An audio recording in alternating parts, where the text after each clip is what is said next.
नमस्ते, good evening सबैलाई। सन्धियाकाल। हामी चाहिँ सबैजना पटनाको एक्वेरियम हेर्नुको लागि आज जाँदैछौँ। अनि तपाईँहरू पनि हेर्नुहोस्, एक्वेरियममा डिफरेन्ट टाइप अफ फिसहरूलाई, धेरै प्रकारका माछाहरू छ यहाँनिर। कुन चाहिँ मन पर्यो भन्नुहोला जरुर।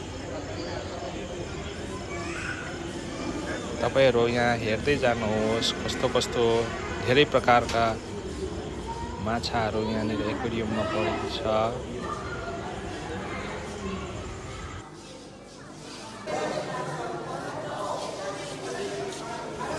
हेरिसकेर जरुर भन्नुहोस् कि कुन चाहिँ फिस चाहिँ तपाईँलाई राम्रो लाग्यो, अनि त्यसको नाम पनि के हो तपाईँहरूले भन्नुहोस्।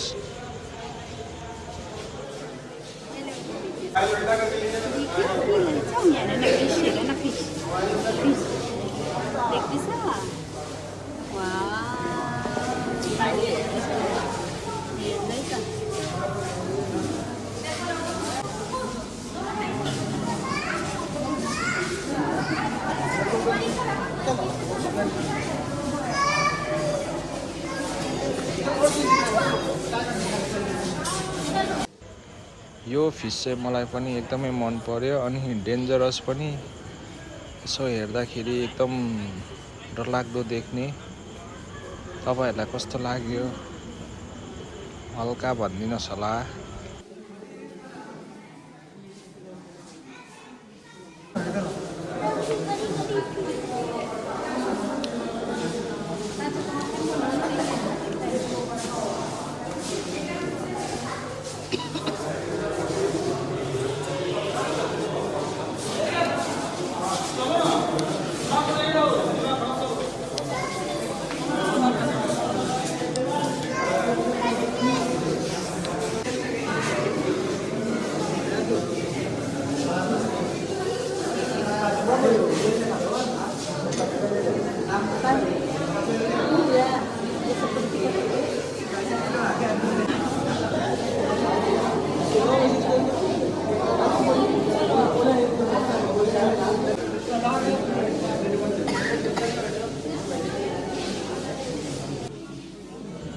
यतिमध्ये सबैमा कुन चाहिँ फिस तपाईँहरूलाई राम्रो लाग्यो भनेर कमेन्ट्समा लेखिदिनुहोस्, अनि त्यसको नाम के हो त्यो पनि लेखिदिनुहोस् होला। Thank you.